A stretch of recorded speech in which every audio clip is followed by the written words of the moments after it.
Walang kinalaman ng inay ko sa mga ibinibintang nila. Tulungan mo akong magpaliwanag sa kanila, Argo. Nakikiusap ako sa'yo.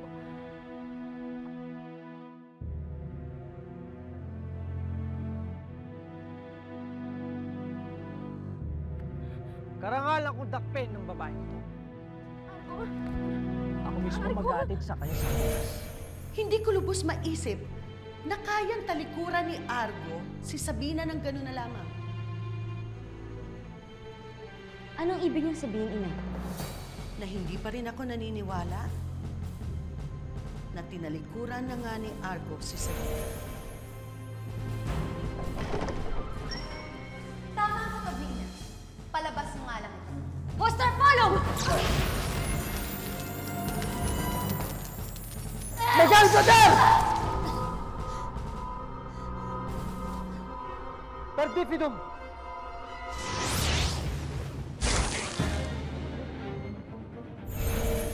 Doon tayo magtago! Doon tayo!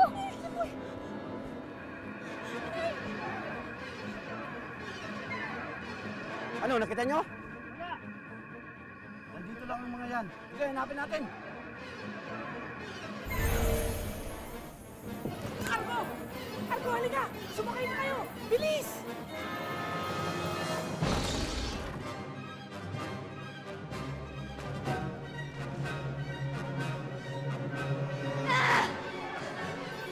Sige na! Ito ang tandaan mo, Ayesa. Tinulungan kita, oo. Pero walang kapatawaran ng ginawa mo sa akin. Hindi ka ligtas ngayon.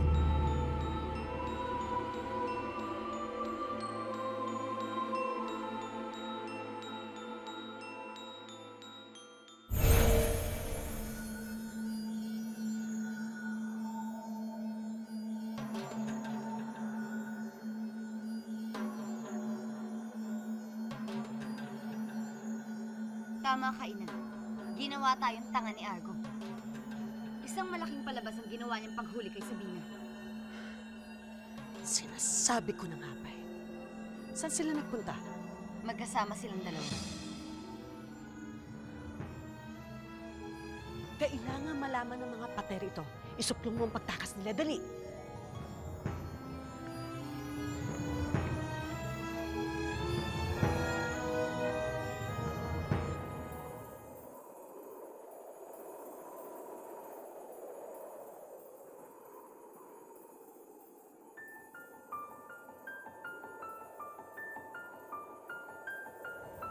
Ano nangyari? Paano tayo napunta dito? Tinulungan tayo ni Bojan. Pinahiram na sa atin itong kanyang kalamat. Sabi na, maghahanap tayo ng ligtas na lugar.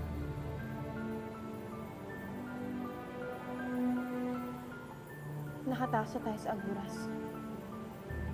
Ligtas na tayo. Pero hanggang saan, Argo? Hanggang kailan? Saan tayo pwede pumunta na malayo sa galit ng mga pater?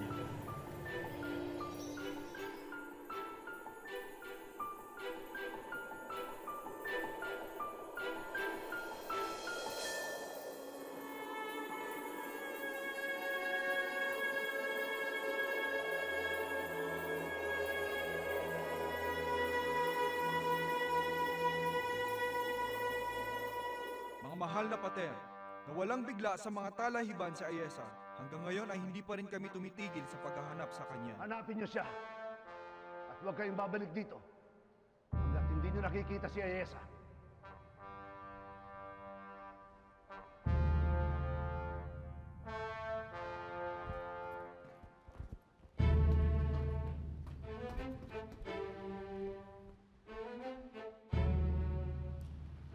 Pater Balkan, galing ho ako ng Aguras upang tingnan sana ang bihag natin na si Sabina. Pero pagdating ko doon, kitang-kita ko na pinatataka siya ni Argo. Nang laban ako pero nakatakas ang dalawa. Taksil si Argo. Sinira niya ang tiwala ko sa kanya. Makamandag talaga ang pag-ibig ng Sabinang yun. Itutuloy ko ang paghanap sa kanila. Parkas, habang tinutugis ng ibang kawal si Ayesa. Ikaw muna mamumuno sa paghahanap kina Argo at Sabina. Oras na makita mo sila, wala kang aaksayahin pagkakataon. Mapanganib sila. At wala na ibang paraan. Huwag mong itratrato na pati si Argo. Tumiwalag siya sa batas ng Arcapol. Kaya sisirain mo rin ang batas ng Saladin. Parkas, patayin mo sila!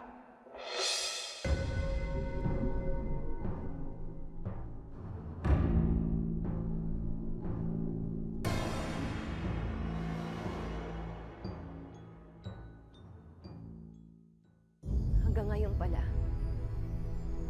napakabigat pa rin ang paratang mo sa akin ni Loida. Hindi mo pa rin ako napapatawad sa kasalanang hindi ko naman sinasadya. Hindi mo sinasadya. Inagaw mo ang pinakamamahal ko. Nilinlang niyo ako. Loida, walang naganap na paglilinlang sa'yo. Gusto ko sana magpaliwanag sa'yo sa lahat ng mga nangyari. Pero punong-puno ng galit ang puso mo.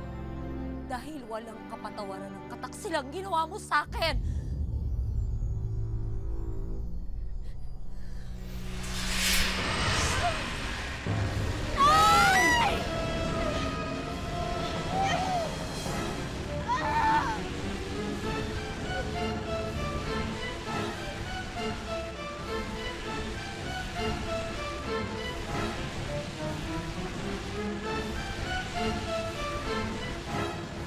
May alam ako isang lugar sa Binang. Malayo sa mga pader, sa Saladin at sa Mahika. Doon, makakaiwas tayo sa gulong sinasapit natin sa Saladin. Makakapamuhay tayo ng tahimik at masaya. Saan? Pupunta tayo sa mundo ng mortal. Doon ligtas tayo. Ngayon parang naisip ko na kung bakit tumakas sa yung mga magulang ni si Garam at si Ayesa. Dahil gusto nilang takasan ng magulong mundo ng Saladin. Ganon din ang gagawin natin. Pupunta tayo doon. Doon makakapagsimula tayo. Doon tayo magiging isang pamilya.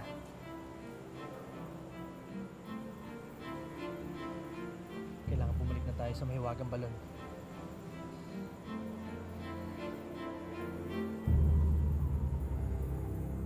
Mapanganib sina Argo at Sabina. Kailangan silang patayin. Parkas, sina Sabina at Ayesa lamang ang dapat patayin at hindi si Argo. Lahat ng pugante ng Saladin ang kailangan mamatay. Hindi ako papayag na patayin niya si Argo. Sumusunod lamang ako sa utos ng mahal, Pater Balkan.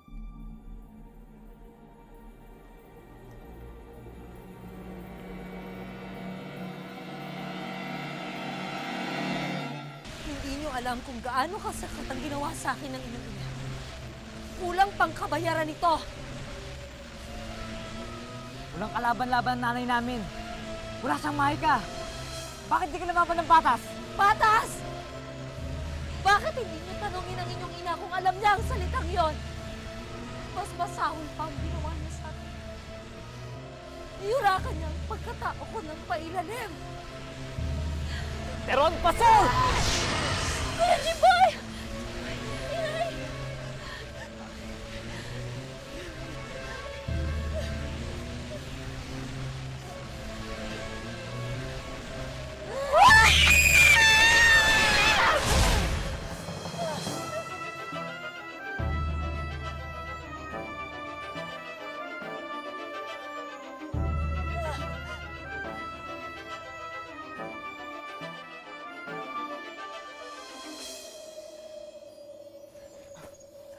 Sara, paano mo nagawa yun? Hindi ko alam, Kuya Jimboy. Hindi ko alam. Ang inay, kinakalanan sa maitakas ngayon.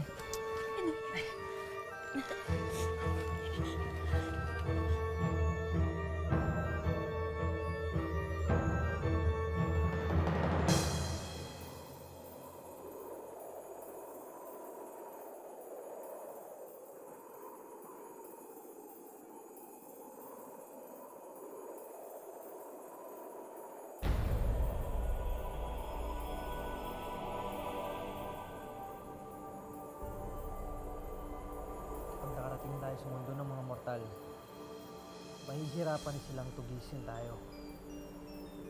Magiging malaya na tayo, Sabina. Malaya sa ating pag-ibig.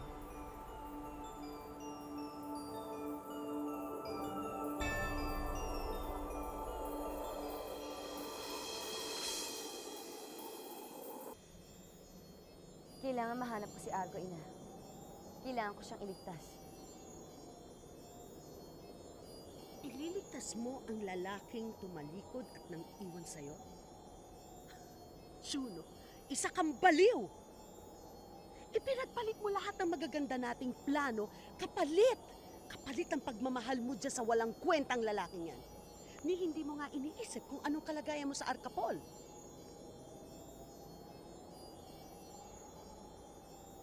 Ina, nakapagpasya na ako. Makakapag-antay ang mga plano natin. Kaya kong habulin ang mga nasayang kong panahon.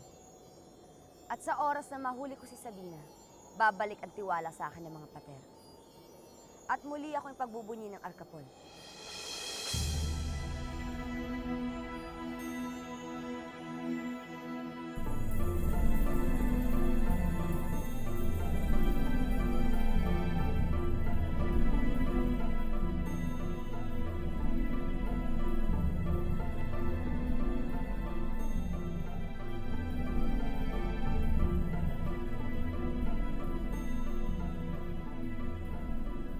Ako ang unang tatagos. Hihintayin kita sa mundo ng mga mortal.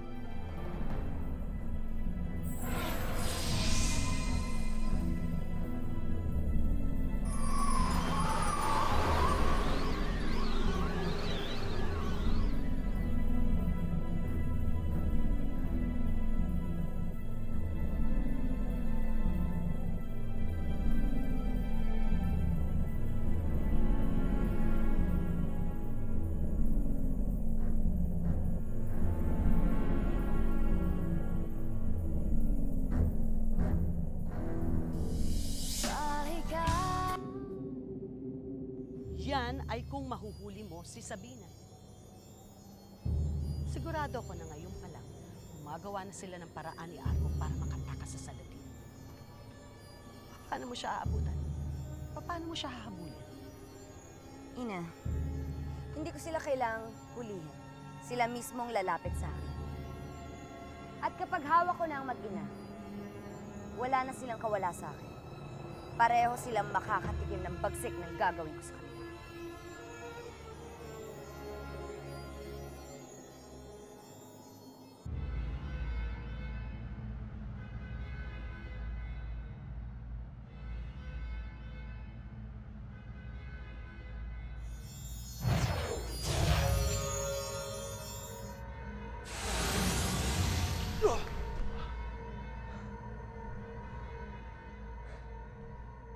Ito na ang bago nating mundo, Sabina. Hindi na nila tayo magagambala pa.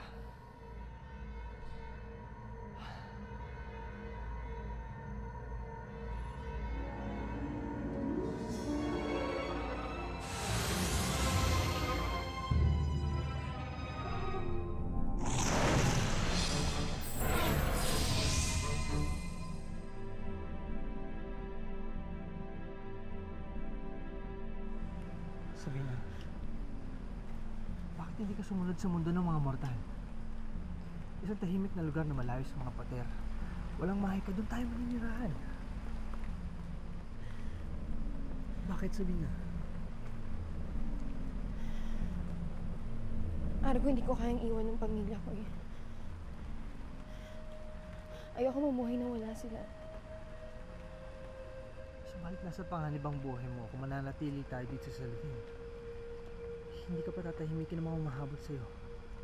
Handa akong harapin ang kahit anong panganib. Mabuo lamang ang pamilya ko. Mas lalong hindi ako matatahimik kung malayo sila sa akin.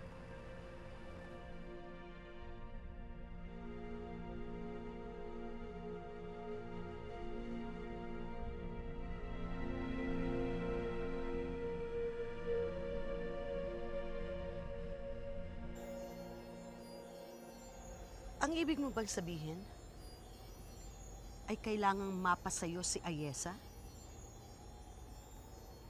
Paano mo siya huhulihin, Juno? At paano si Sabina? Imposible ang mga sinasabi mo. Yun ang alam ng marami, Ina. Pero may kahinaan rin ang dalawang yun. Gagamitin ko si Ayesa para mahuli ko si Sabina. Gagamitin ko naman si Sabina para mahuli ko si Ayesa. Hindi yata kita maintindihan. Ina, mahirap ipaliwanag pero madaling gawin. Ipaibayan mo na lang to sa akin.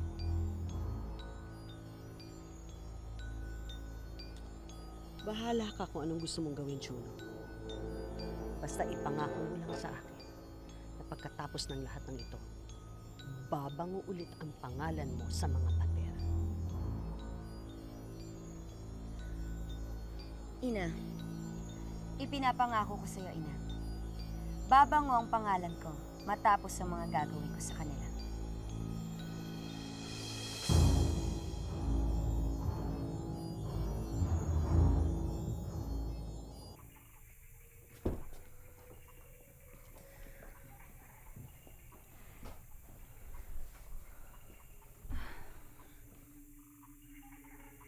Nay, matindi ang galit sa inyo, Eloida na yun, ah.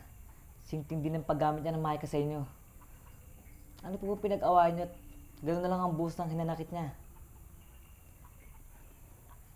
Malalim talaga ang pinanggagalingan ng galit niya sa akin. Pero mahabang salaysayan, Jimboy.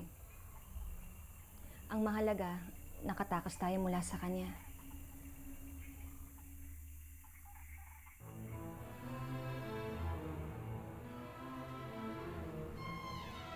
Sarah, matagal mo na bang iniensayo ang mahika na lumabas sa'yo kanina?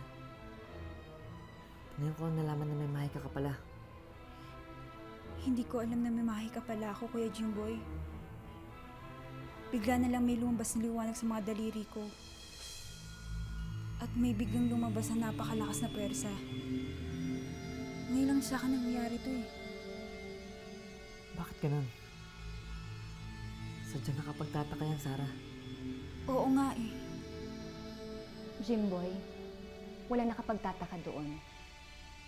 Sarah, ang pag-ilaw ng iyong mga daliri ay patunay na ikaw ay apo ni Markadan. Nananalaytay sa iyong dugo ang mahika na mula pa sa pinakamagaling na salamangka ng Saladin. Pinakamagaling na salamangka? Inay, lumaki akong takot kay Markadan. At ang sabi ng iba, isa siyang salot at kaaway. Hindi ko matatanggap na maging kadugo ang isang itim at makasalanan na salamangka.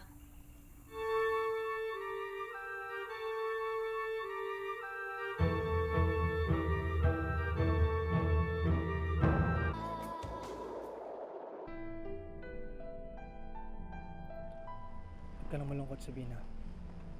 Tutulungan kitang mabuo ulit ang iyong pamilya. Hindi ako titigil hanggat hindi kayo magkakasama-sama muli. Pangako.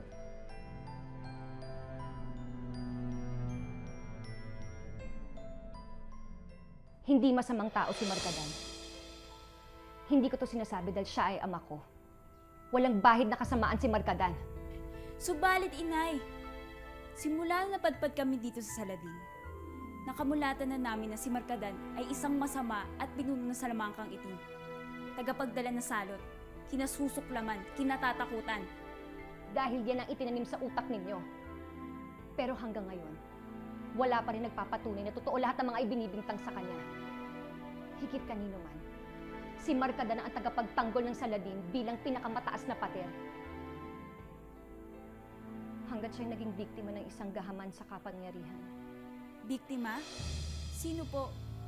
Kung siya ang pinuno ng mga pater, paano siya nakulong sa itim na lawa? Isang ganid sa mahika ang nagplano laban kay ama. Pinulong niya ang lahat ng mga pater at pinaniwala niya na nakipag-ugnayan ng aking ama sa salamangkang itim. Hanggang sa sumang-ayon na silang lahat, sabay-sabay nilang nilabanan ng aking ama at ikinulong sa itim na lawa na wala man lang paglilitis. Sino may gawa sa kanya po nito, Inay? Isang pater na nagbabalat kayo na mabait at tapat sa Saladin. Si Balkan. Ano? Hanggang ngayon, hindi nyo pa nahuhuli yung mga taksil na Saladin! Mga wala kayong silbi!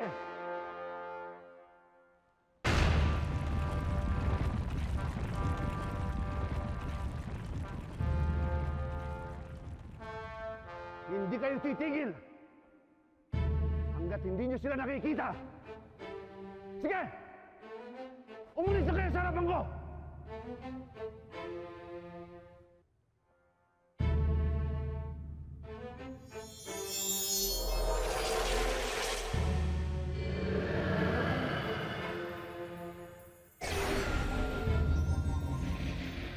Tumulong na kayo sa pagtugi sa mga kriminal ng Saladin.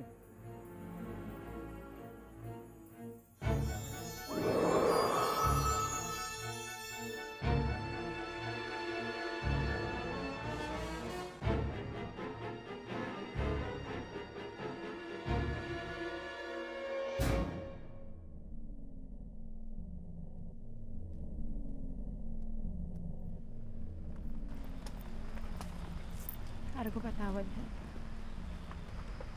Ano inihingi mo ng tawad? Kasi nung makilala kita, tinitingala ka. Ginagalang, pinagbubuni ng buong Saladin. Ngayon ang dahil sa akin, tinutubis ka't kinamumuhian. Argo, sinira ko yung buhay mo. Patawad. Sabihin na hindi mo kailangan humingi ng tawad. Noon ang buhay ko'y katang-isip lamang. Malayo sa katotohanan. Ang mga kinilala kong mababait, nagbabalat kayo lamang pala. Sila ang inakala ko matuwid. Ngunit buktot pala ang mga hangarin. Kung di dahil sa'yo, sabihin na hindi ako magigising sa katotohanan. Ikaw ang nagmulat sa akin. Kaya dapat ako magpasalamat sa'yo, Sabina.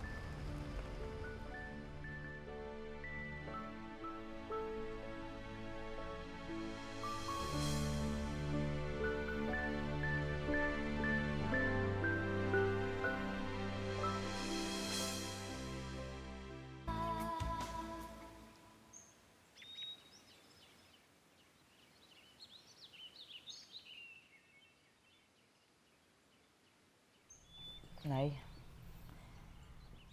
kailangan po namin malaman kung ano nangyayari kay Ate Sabina. Baka may maitulong po kami sa kanya. Wala po siyang kadamay. Kaya hanapin namin siya at pupuntahan.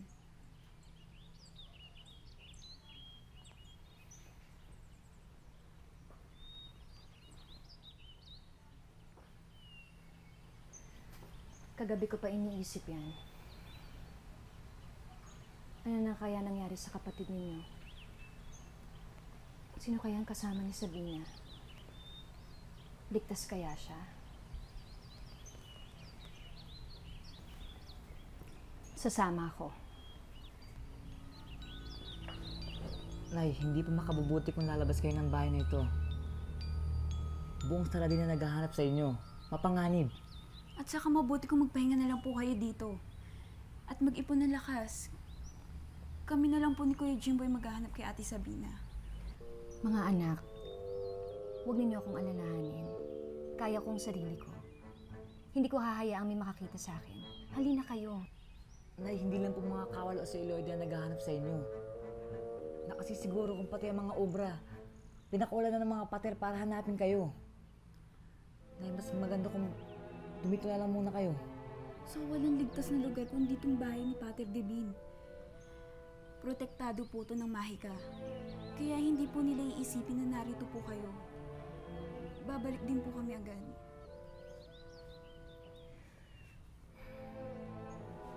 Sige mga anak. Sana nga makita ninyo ang Ate Sabina ninyo.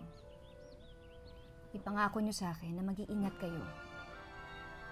Ako, Nay, mag-iingat po kami. Hindi po kami hihinto hanggang di namin nahanap si Ate Sabina. At kayo rin po, mangako po kayo na hindi po kayo lalabas dito sa bahay na to. At pagkalabas po namin, siguraduhin niyo pong isasara niyo po. Pangako. Sige po, mauna na po kami.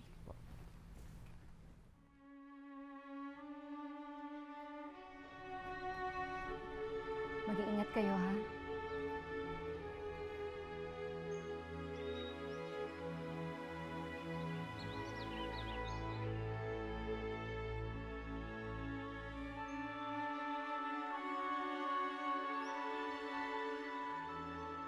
ito na ang pagkakataon upang bawiin natin ang nasira nating imahe sa Arcapol. Biniguman tayo ng panlilinlang ni Sabina, maaari pa nating maibalik ang pagtitiwala sa mga kababaihan ng Saladin. Paano? Si Sabina ang namuno sa amin upang kami kilalanin ng mga pader. Kaya amin siya sinuportahan. Ngayong siya'y tumakas, wala na kaming mukhang ihaharap sa mga pader. Kung si Sabina ang naging daan nyo upang makilala kayo, ngunit napagsarhan kayo ng pagkakataon dahil sa nagawa niyang kasalanan, siya na magiging dahilan upang makaahon kayo sa kahihiyan. Anong ibig mong sabihin?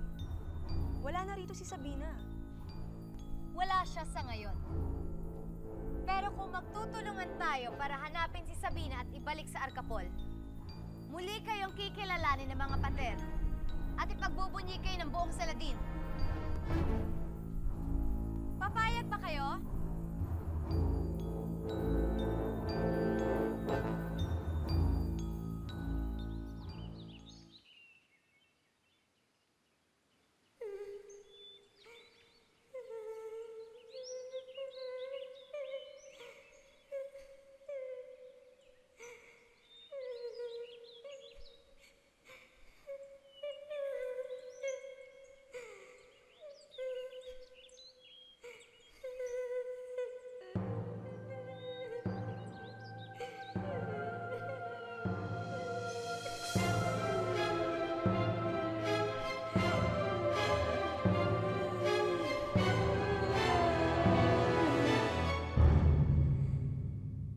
Nasaan siya, Eloida?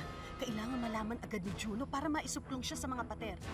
Kailangan makita natin siya, hindi tayo dapat mag-aksaya ng panahon. Nasaan siya, Eloida? Hindi matagal ang konfrontasyon natin. Nakatakas siya. Nagsisinungaling ka, Eloida. Alam mo kung nasan si Ayesa, pero ayaw mong sabihin dahil gusto mo siyang protektahan. Saan mo siya itinatago? Walang ligtas na lugar kung ditong bahay ni Pater Devin. Pumangako po kayo na hindi po kayo lalabas dito sa bahay na to. Kailangan natin maghiwa-hiwalay lahat para mas mabilis ang paghahanap natin kay Ayesa. Ba't ayaw mo sabihin sa'yo sinabi ng ibon sa'yo kanina?